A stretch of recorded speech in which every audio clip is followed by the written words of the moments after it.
xam nga lu la war looy wootee dialogue. mais avant da nga koy def directement.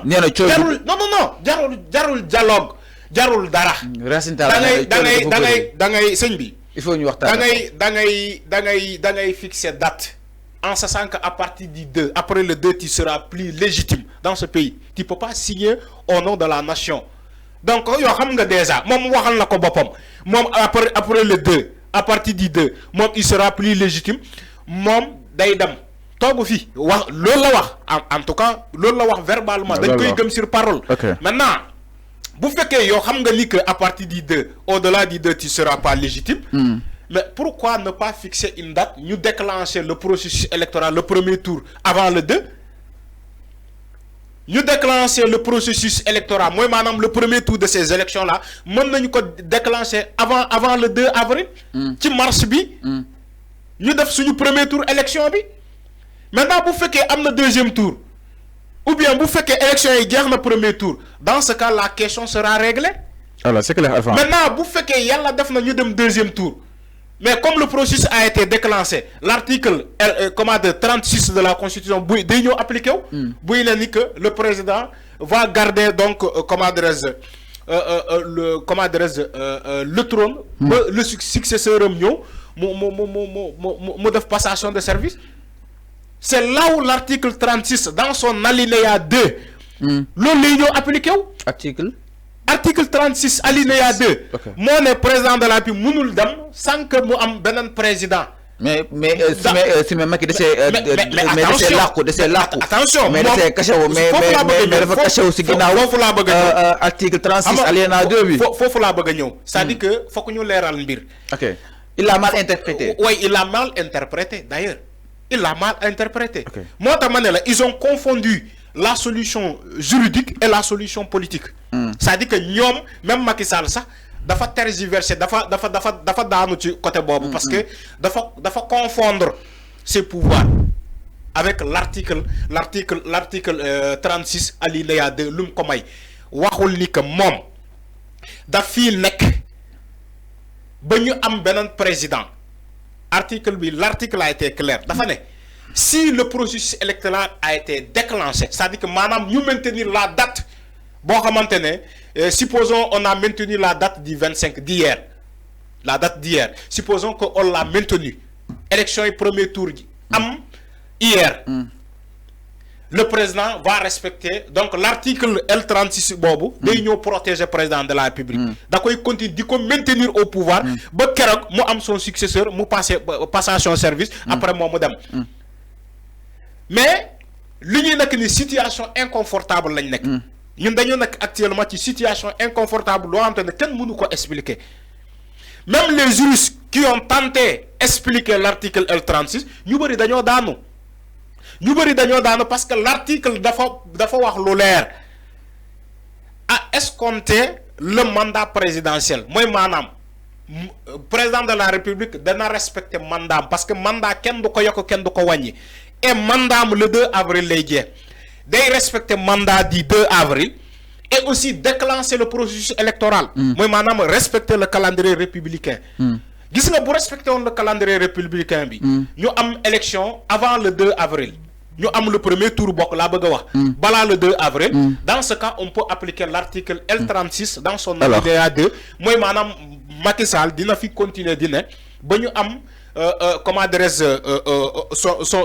son successeur mu def passation de service maintenant comme on est dans une situation inconfortable ken mënul expliquer même ñun sénégalais lu ñuy dund jamono bi ni pour être clair c'est-à-dire que là où des constitutionnels voilà là où des juristes ne parlent pas la situation actuelle ñu bari mënuñu ko expliquer alors mais situation inconfortable la ken xaarulon scénario bu melni ñu dem ba reporter élection mais article L36 bobu dama bañ nga génn c'est parce que dañ sé bëgg dessiner un peu ñu né article L36 précise juste que le président en exercice reste en fonction parce que notre est déjà élu. Mota mané la ñom dañuy réer organiser des élections dans les meilleurs délais. Il y a l'article 36 de la Constitution, l'une précise que le président de la République élu entre en fonction après la proclamation définitive de son élection et l'expiration du mandat de son prédécesseur. Exactement. Le président de la République en exercice reste en fonction jusqu'à l'installation de son successeur. Au cas où le président de la République élu décède, se trouve définitivement empêché ou renonce au bénéfice de son élection avant son entrée en fonction. Il est procédé à de nouvelles élections dans les conditions prévues par l'article L31. Madame, président Macky Sall fi muy waxee nii li tax mu war a mën a toog suñu falee déjà benn président antana kooku muy ñëw mën na toog mais suñ ko falagul mënatul continuer làqu si ginnaaw article L36. moo tax ma ne la dafa juum keroog ba muy wax dafa def confusion parce que bu fekkee article 36 boobu alinéa 2 bi ngay invoqué ni que président dafa war a toog ba ñu fal beneen président mu ñëw def passation de service balaa moom mu dem mais day fekk ñu respecter calendrier républicain bi ba pare. day fekk ñu organiser élection à date issue parce que l'article l'a précisé organiser des élections à date issue boo xamante ne constitution bi moom la prévoir mais benn bëgg benn nit mënul ñëw changer la date là. génnee décret faxas conseil constitutionnel ñëw aussi casser le décret qui a été donc donné par le président de la République pour mu reporter élection ba pare. dafa casser ba pare renvoyer ko au président de la République pour mu kalewaat une autre date. foofu laa ne conseil constitutionnel aussi daf ñu tooñ. parce que boo casser la décision comme on est dans une situation d'inconfortabilité. mais moom conseil constitutionnel war na jàpp datam. comme ça ñu bañ a toog ci processus bi ñuy xaw a di continuer di guddal affaire bi. Regardez qu'est-ce qu'il a dit le président de la République. Toutefois, c'est un dialogue bobo. Si nous devons trouver une solution, nous renvoyer encore au Conseil constitutionnel. Pourquoi le Conseil constitutionnel balaye ces délatoires là? Moi,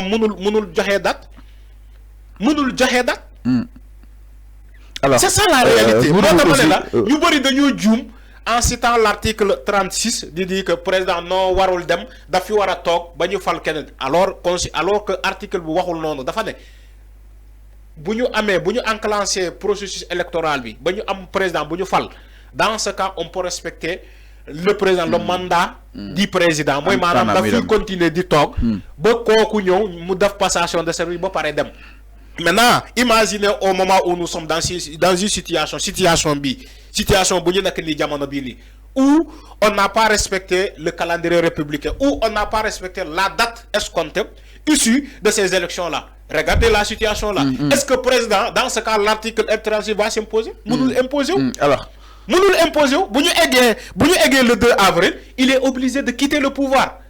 Maintenant, pour nous en vacation du pouvoir, il faut le président de l'Assemblée nationale, le Conseil constitutionnel, investir quoi? Pour 3 mois. Alors, c'est clair. Parce que nous louons sur les 3 mois là, nous sommes les 90 jours pour nous préparer des élections. Moi, je suis mais toutefois, si nous faisons président de la République, nous rappeler il doit quitter le pouvoir. Alors, après le 2. Alors, nous avons un éclairage qui n'a pas été donc, Régis, nous avons constitutionnaliste exactement. Ça est sous actualité daal di tolloo fi dañuy daal di soxla bu baax ba xalaat waaye tam ay éclaircissement yi nga xam ni itam da koy daal di indi allant dans sens waaye tam daal di faree fa nga xam ni it mooy zaanu ko expertise li nga xam nekk wala kon nekk seenu que li nga xam nekk mooy seenu juriste donc dañuy daal di ñëw si éclaircissement yi nga xam nekk moo di nguuru moom jàpp na ni les articles 27, 103 et 36 de la Constitution ainsi que la jurisprudence constante du Conseil constitutionnel 2016-2024 constituent des obstacles rédhibitoires de toute possibilité de prolongation du mandat présidentiel. Mom jàpp na ni suñ sukkandikoo ci article 27, 103 ak 36 bu constitution bi waaye itam ci jurisprudence bi nga xam ni itam le conseil constitutionnel moo fi teg diggante 2016 jàpp 2024 conseil constitutionnel wala kon jamono ji mënuñoo li nga xam nekk moo di pousse wala kon prolonger un peu li nga xam nekk moo di le mandat du président. moom itam jàpp na ni à partir du 2 avril Macky Sall du amati li nga xam nekk moo di statut président mais statut d'un ancien président donc képp ku wax président Macky Sall li naan justement un ancien président. Le président de la République a l'obligation de fixer la date de l'élection présidentielle sans délai jamono ji nag dafa war a fixer li nga xam ne que moo di date bi si nu mu gën a gaaw mu ne aussi le refus de fixer la date de l'élection présidentielle est un manquement grave, une carence justement accusable maanaam kenn mënu koo baale jàpp na ni itam le peuple sénégalais exige la tenue de l'élection présidentielle sans délai et que mi précise que ni benn dialogue mënul daal di suut li nga xam ne que moo di constitution bi maanaam aucun dialogue ne peut prévaloir sur les dispositions de la constitution waaye mi précise que ni le 2 avril président Macky Sall sera considéré et aussi il aura le statut justement d'un ancien chef d'État. Il ne pourra plus occuper le fauteuil présidentiel. xam nga sëñ Fallou lii laa la waxati xam nga boo déggee ci njëlbeen dama la ne boo gisee le FC25 ñu dem déposer tey à partir de 11h au niveau du conseil constitutionnel seen requête pour ne ko fixer la date pour ces élections parce que dañoo constaté ni que le président de la République n'est pas capable de fixer une date pour les élections bala le 2 avril. moo tax ñoom ñu déposer seen requête tey au niveau du conseil constitutionnel moo tax ma ne la carence la xam nga bu ñu demee toutefois ba le président de la République mënul fixer une date dafay créer ce qu'on appelle une carence. Maintenant carence boobu mooy permettre tey ñun ñi tey ñu comment dirais-je interpeller directement le conseil constitutionnel. Carence boobu moo tax ñun ñi tey di interpeller directement le conseil constitutionnel pour mu fixer date. Parce que si l'exécutif ne peut pas mënul génne décret pour fixer la nouvelle date de la tenue des élections pour convoquer le corps électoral mais lan moo empêché tey le conseil constitutionnel mu def ko directement. C'est la question qui se pose aujourd'hui. Man loolu laay laaj. Ma ne lan moo empêché tey le conseil constitutionnel tey mu fixer ko directement si l'exécutif ne peut pas le faire. tey président de la République muy wax ni que. c'est impardonnable jàpp na ni c'est impardonnable de la part du conseil constitutionnel. kenn mënu ko baal si sëñ bi écoutez c'est-à-dire que mënuñu yàbb suñu constitution ba ñu toll foofu. mais enfin tamit serait élégant nga bàyyi le président Macky Sall nga bàyyi kaak sax benn tuuti pouvoir mu tànn datam. parce que pouvoir boobu may nañu ko sëñ bi jàppoon ni que may nañu ko lu ëpp loolu. may nañu ko kay. may nañu ko pouvoir boobu. mais sëñ bi. conseil amul lu mu mayul président de la République amul lu mu ko mayul.